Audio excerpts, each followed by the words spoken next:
Hello students, आप सभी का नव भारत एजुकेशन यूट्यूब चैनल पर हार्दिक स्वागत है। हम पिछली क्लास में से प्रॉफिट एंड लॉस पढ़ रहे हैं और प्रॉफिट एंड लॉस का ये वीडियो नंबर 5 है। इससे पहले मैं 4 वीडियो डाल चुका हूं। अगर आपने नहीं देखे हैं तो सबसे पहले उनको देखिए और फिर इस वीडियो पे आइए ताकि आपको ज़्यादा समझ में आए। और यहाँ से हम स्टार्ट करते हैं क्वेश्चन नंबर 1। तो पहला प्रश्न आपको दिया हुआ है, कोई व्यक्ति 1 रुपये में 18 की दर से वस्तुएं खरीदता है तो उसे तो 1 रुपये में कितनी वस्तुएं बेचनी चाहिए ताकि उसे 10% की हानि हो जाए। अब देखिए, इस प्रश्न को हल करने का सबसे आसान तरीका क्या होगा उसकी बात करेंगे। सबसे पहले कोई व्यक्ति 1 रुपये में 18 वस्तुएं खरीदता है, यानी कि 18 वस्तुओं का जो क्रय मूल्य है यहाँ पे, 18 वस्तुओं का क्रय मूल्य दिया हुआ है यहाँ पे, 18 वस्तुओं का क्रय मूल्य दिया हुआ है यहाँ पे 1 रुपया, 1 रुपया दिया हुआ है। तो सबसे पहले हम देखेंगे एक वस्तु का क्रय मूल्य कितना हो जाएगा। एक वस्तु का जो सीपी हो जाएगा यहाँ पे हो जाएगा 1/18 रुपये हो जाएगा। इस प्रकार से अब यहाँ पे बोला गया है कि यहाँ पे खरीदता है, इसका क्रय मूल्य दिया हुआ है और क्रय मूल्य की वैल्यू हम कितना मानते हैं, हमेशा के लिए 100 मानते हैं यहाँ पे। और ऐसा करने पर खरीदता है और 1 रुपये में कितनी वस्तुएं बेचनी चाहिए ताकि 10% का लाभ हो।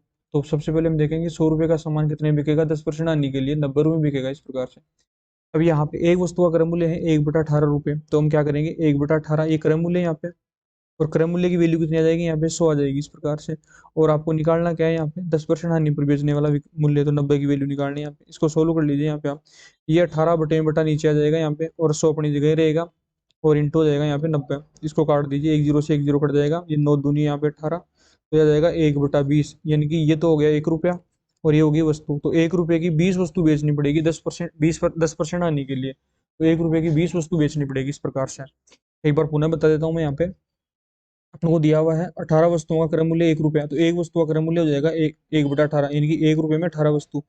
तो यहाँ पे ये दिया हुआ था खरीदता है, यानी क्रय मूल्य की वैल्यू 100 की वैल्यू दे रखी है यहाँ पे, ये 1/18। तो आपको निकालनी है 10% हानि पर बेचने वाला मूल्य, तो 90 की वैल्यू निकालनी है। तो जब इसको सोल्व किया तो 1/20 यानी 1 रुपये की 20 वस्तु आ गई। इस प्रकार से ये आसान क्वेश्चन है। फिर अगले क्वेश्चन पे आगे बढ़ते हैं। दिया हुआ है कोई व्यक्ति 1 रुपये में 20 की दर से वस्तुएं खरीदता है तो 1 रुपये में कितनी वस्तुएं उसे बेचनी चाहिए ताकि 25% का लाभ हो। तो 1 रुपये में 20 वस्तुएं खरीदता है तो एक वस्तु का क्रय मूल्य कितना हो जाएगा, एक वस्तु का सीपी कितना हो जाएगा, एक वस्तु का सीपी हो जाएगा यहाँ पे 1/20, कितना हो जाएगा 1/20, ये तो हो गया 1 रुपया और ये होगी वस्तु। किसी वस्तु का अगर आपको भाव मालूम करना हो ना तो आपको यहाँ पे रुपए में किसका भाग देना है, वस्तुओं की संख्या का भाग देना है, यहाँ पे भाव मालूम हो जाएगा। अब यहाँ पे बोला गया कि खरीदता है तो मतलब क्रय मूल्य की वैल्यू दे रखी है कितनी, यहाँ पे 100 की वैल्यू है यहाँ पे, और आपको बोला गया कि 1 रुपये में कितनी वस्तुएं बेचनी चाहिए ताकि 25% का लाभ हो। तो विक्रय मूल्य हो जाएगा यहाँ पे 125 यहाँ पे। अब यहाँ पे क्या करोगे, 1/20 जो है ना यहाँ पे, ये क्रय मूल्य की वैल्यू किसकी 100 की, अपनों को किसकी वैल्यू निकालनी है यहाँ पे, अपनों को एसपी की निकालनी है 125 की वैल्यू। तो इसको जब सोल्व करोगे ना यहाँ पे तो 1/20 इंटू 100 गुणा हो जाएगा यहाँ पे 125, 25 चौका 100 और 25 पंजे कितना हो जाएगा 125, 5 से काट दो इसको, 5 कितना हो गया 5 चौका 20 यहाँ पे, तो 1 बटा कितना आ गया 16। तो 1 रुपये की कितनी वस्तु बेचनी पड़ेगी यहाँ पे, इसको 16 वस्तु बेचनी पड़ेगी। तो यहाँ पे आंसर आ गया 16 वस्तु। दूसरे प्रश्न का आंसर आ गया यहाँ पे 16 वस्तु। नेक्स्ट क्वेश्चन में आगे बढ़ते हैं। कोई व्यक्ति 1 रुपये में 14 की दर से वस्तुएं बेचता है। देखो अब की बार 1 रुपये में 14 की दर से वस्तुएं बेचता है, इनकी 14 वस्तुएं जो है, 14 वस्तुओं का विक्रय मूल्य दिया हुआ है, 14 वस्तुओं का विक्रय मूल्य दिया हुआ है अपन को यहाँ पे कितना, 1 रुपया दिया हुआ है। तो एक वस्तु का विक्रय मूल्य कितना हो जाएगा यहाँ से, एक वस्तु का विक्रय मूल्य कितना हो जाएगा यहाँ से, ये हो जाएगा यहाँ पे 1/14 हो जाएगा। इस प्रकार से एक वस्तु का विक्रय मूल्य, तो उसे 40% की हानि होती है। तो क्रय मूल्य को हम मान लेते हैं एक बार कितना 100 रुपये मान लेते हैं इस प्रकार से। और अगर 1 रुपये की अगर 14 वस्तु बेचता है तो 40% की हानि होती है, तो 100 रुपये का सामान कितने बिक जाएगा यहाँ पे 60 रुपये में बिक जाएगा। इस प्रकार से तो 1 रुपये में कितनी वस्तुएं बेचे ताकि 20% का लाभ हो, तो 100 रुपये का सामान कितने बिकना चाहिए 20% लाभ के लिए 120 में।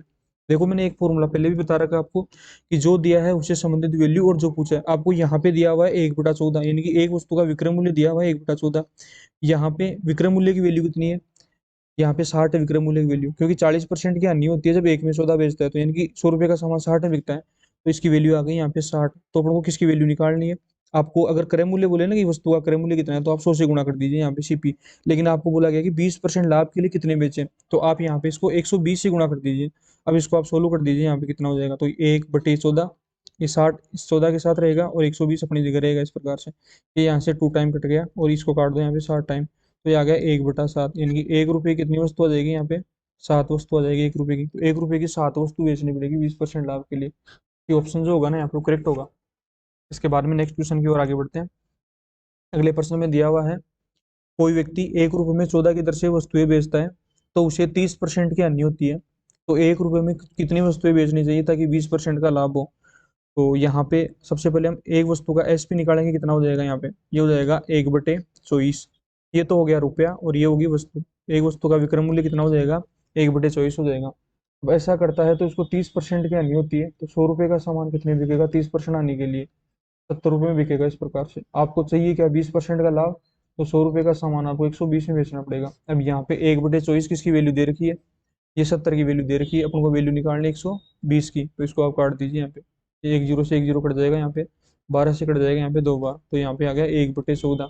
यानी कि 1 रुपए कितनी वस्तु बेचनी पड़ेगी अपन को, यहाँ पे 14 वस्तु बेचनी पड़ेगी। इस प्रकार से 20% लाभ के लिए ऑप्शन बी यहाँ पे करेक्ट होगा। देखो कितना इजीली प्रश्न सोल्व हो रहा है, बस आपको यहाँ पे है ना सिर्फ डाटा को ही यहाँ पे क्या लगाना है और बाकी प्रश्नों का उत्तर हम इजीली निकाल पाएंगे इसके अंदर।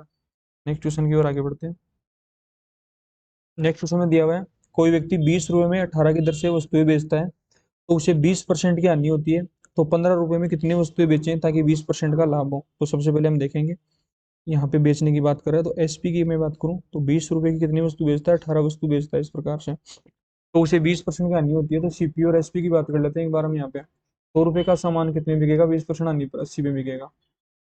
और अपन को चाहिए कितने का, अपन को चाहिए यहाँ पे कितना, अपन को चाहिए यहाँ पे लाभ कितने का चाहिए, लाभ अपन को यहाँ पे 20% का लाभ चाहिए, तो 120 में बेचना पड़ेगा। इस प्रकार से अब 15 रुपए में कितनी बेचे थोड़ी देर बाद बेचेंगे, लेकिन एक बार अपन को अगर 20% लाभ बेचना है ना, तो 100 का सामान 120 में बिकेगा। अब यहाँ पे 20/18 है ना, वो किसकी वैल्यू दे रखी है, वो दे रखी है 80 की वैल्यू। यहाँ पे विक्रय मूल्य से संबंधित वैल्यू को नीचे लगाना है और जो पूछा है वो यहाँ पे गुणा, 120 की वैल्यू निकाल दो यहाँ से। इसको सोल्व करेंगे तो ये हो जाएगा 20/18 इंटू हो जाएगा 80 इंटू हो जाएगा 120, ये कट जाएगा यहाँ पे एक जीरो से एक जीरो, ये हो जाएगा 4 दूनी 8, ये हो गया 4 3 12, यहाँ पे 3 से काट दो, 3 6 18 यहाँ पे, और इसको यहाँ पे इसको ऊपर काट सकते हो आप, यहाँ पे ये कट जाएगा 10 बार और ये कट जाएगा यहाँ पे 2 से कट जाएगा 5 बार, ये 3 बार।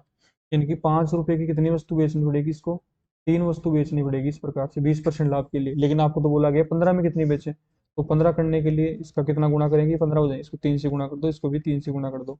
तो 15 रुपए में जो वस्तु बेचेंगे यहाँ पे हम वो 9 वस्तु बेचेंगे इस प्रकार से। तो 15 रुपए में कितनी वस्तु बिकेगी, 9 वस्तु बिकेगी इस प्रकार से। तो बी ऑप्शन यहाँ पे करेक्ट होगा। नेक्स्ट क्वेश्चन है, यहाँ पे अब टाइप चेंज हो जाता है और प्रश्न में दिया हुआ है, कोई व्यक्ति कुछ वस्तुएं 5 रुपए में 6 की दर से खरीदता है और 6 रुपए में 5 की दर से बेच देता है, तो कुल सौदे में लाभ या हानि ज्ञात कीजिए, क्या होगी। देखो सेम वैसा ही पैटर्न है, लेकिन थोड़ा सा क्या डिफरेंट है प्रश्न के अंदर। 5 रुपए में 6 की दर से वस्तुएं खरीदता है, तो एक वस्तु का जो क्रय मूल्य आ जाएगा वो कितना आ जाएगा, यहाँ पे बताओ।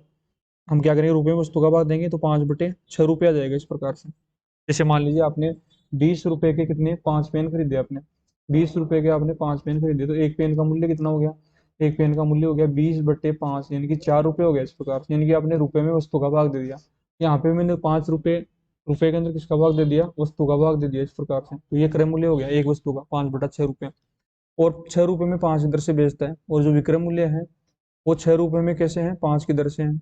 अब यहाँ पे सबसे पहले क्या काम करना पड़ेगा, कोई व्यक्ति कुछ वस्तुएं, यानी कि वस्तुओं की संख्या कांस्टेंट है, तो वस्तुओं की संख्या को हम क्या करेंगे, यहाँ पे 6 और 5 का एलसीएम मान लेंगे।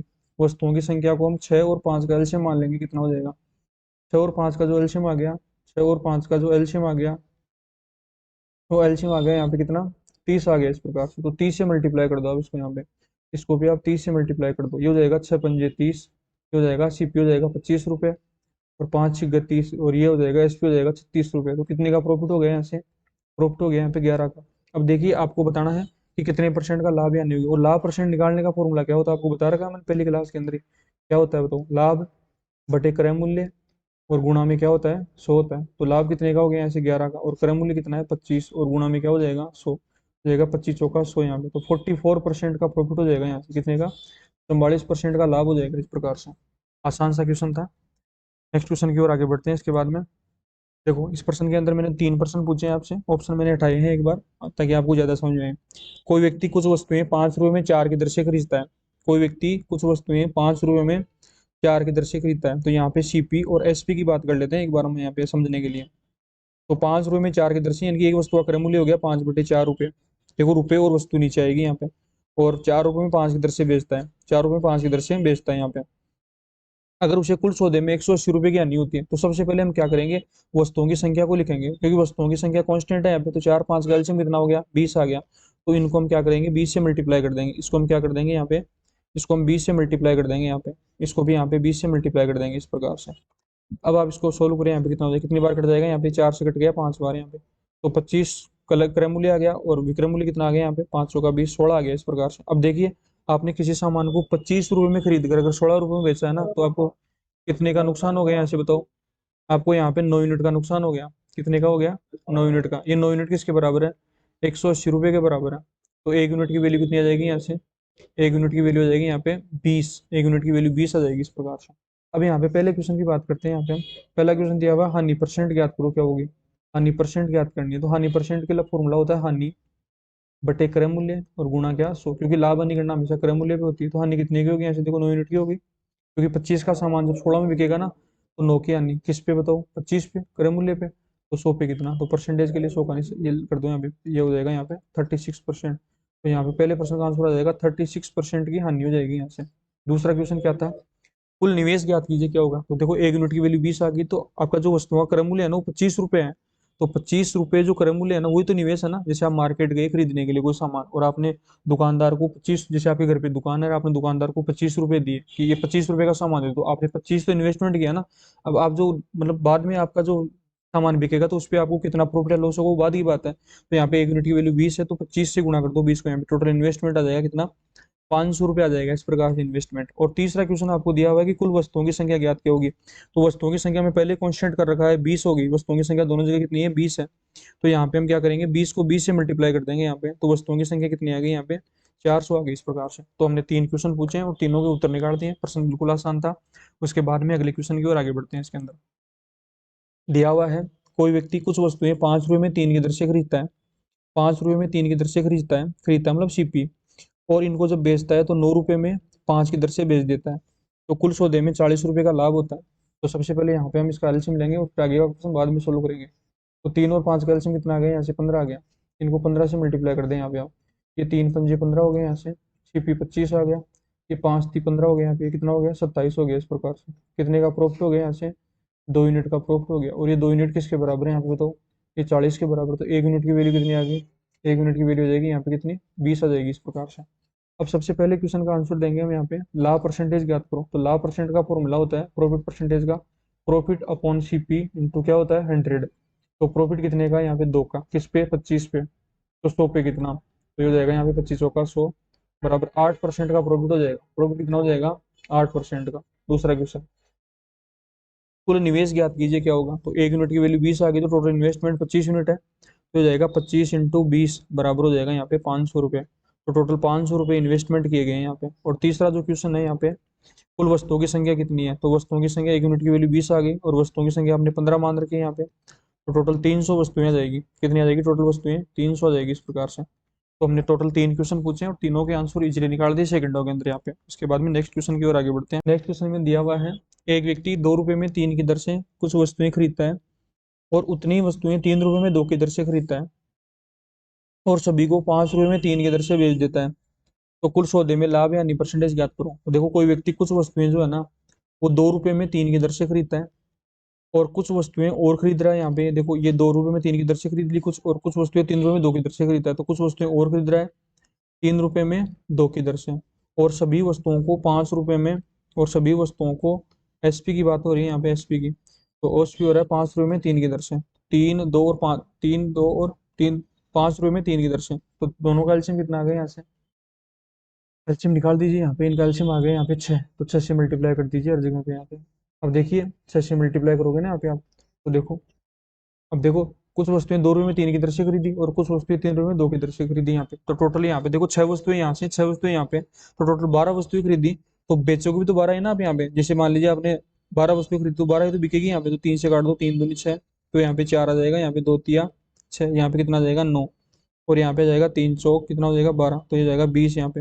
तो टोटल कितना हो गया यहाँ पे 9 और 4 13 रुपये क्रय मूल्य हो गया, और एसपी कितना हो गया 20। तो कितने का प्रॉफिट हो गया यहाँ से, 7 यूनिट का, किस पे 30 पे। तो 100 पे कितना, 200 लगा के परसेंटेज का निशान लगा दो, तो 700 बटा कितना हो जाएगा, 700 बटा कितना हो जाएगा, ये 13 है यहाँ पे, ये 13 है यहाँ पे। तो 700 बटे 13% का प्रॉफिट हो जाएगा इस प्रकार से। ऑप्शन नंबर ए जो होगा ना यहाँ पे वो करेक्ट होगा इस प्रकार से। नेक्स्ट क्वेश्चन की ओर आगे बढ़ते हैं। एक व्यक्ति 1 रुपए में 4 की दर से वस्तुएं खरीदता है। एक व्यक्ति 1 रुपए में 4 की दर से खरीदता है, 1 रुपए में 4 वस्तु खरीदता है और उतनी ही वस्तुएं 1 रुपए में 5 की दर से खरीदता है। उतनी ही वस्तुएं 1 रुपए में 5 की दर से खरीदता है और सभी वस्तुओं को 2 रुपए में 9 की दर से बेच देता है। तो सबसे पहले 4, 5 और 9 का एलसीएम निकाल दीजिए, कितना हो जाएगा यहाँ पे। हो जाएगा यहाँ पे 9 पंजे 45, 2 90, 2 180 हो जाएगा यहाँ पे एलसीएम इनका। इनका एलसीएम कितना आ जाएगा यहाँ पे 180 आ जाएगा। तो 180 वस्तु यहाँ से 180 यहाँ से तो बेचोगे तो 360 बेचोगे यहाँ पे आप। तो यहाँ पे आप इसको काट दीजिए, कितनी बार कट जाएगा यहाँ पे, 4 से काट दो, 4 चौक 16, 4 पंजे 20, 45 हो गया यहाँ पे। और ये कितना हो गया, 5 × 15 और 5 × 6 = 30, ये 36 यहाँ हो गया इस प्रकार से। और ये कितना हो जाएगा, 9 चौक 36, ये हो जाएगा यहाँ पे 80। तो ये टोटल कितना हो गया यहाँ पे बताओ, 81 की वैल्यू 80 हो जाएगी यहाँ पे। तो 1 रुपए का यहाँ पे क्या हो गया, नुकसान हो गया। तो 1 यूनिट की वैल्यू कितनी देर की पर्सन के अंदर, 20 रुपए। तो यहाँ पे बोला गया है कुल वस्तुओं की संख्या कितनी है, तो 180 100 टोटल 360 वस्तुएं। तो 360 × 20 बराबर कितना हो जाएगा यहाँ पे, 7200 रुपये। 7200 वस्तुएं, तो कुल वस्तुओं की संख्या कितनी आ गई यहाँ से, 7200। तो इस प्रकार से कुछ क्वेश्चंस थे जो हमने सोल्व किए, बिल्कुल सेकंडों में प्रश्न सोल्व हो गए। इस प्रकार से आप प्रैक्टिस कीजिए ताकि आपके एग्जाम में कभी भी दिक्कत नहीं आए, क्योंकि एग्जाम में मेन इंपॉर्टेंट है आपका टाइम मैनेजमेंट। अगर आप समय पर प्रश्नों को हल कर पाते हो तो काफी सारे विद्यार्थियों से आप आगे हो जाओगे इसके अंदर। तो इस वीडियो में इतना ही, अगले वीडियो में जल्द मिलते हैं, तब तक के लिए आप इन वीडियो को देखते रहिए। ठीक है, अगली क्लास में मिलते हैं फिर।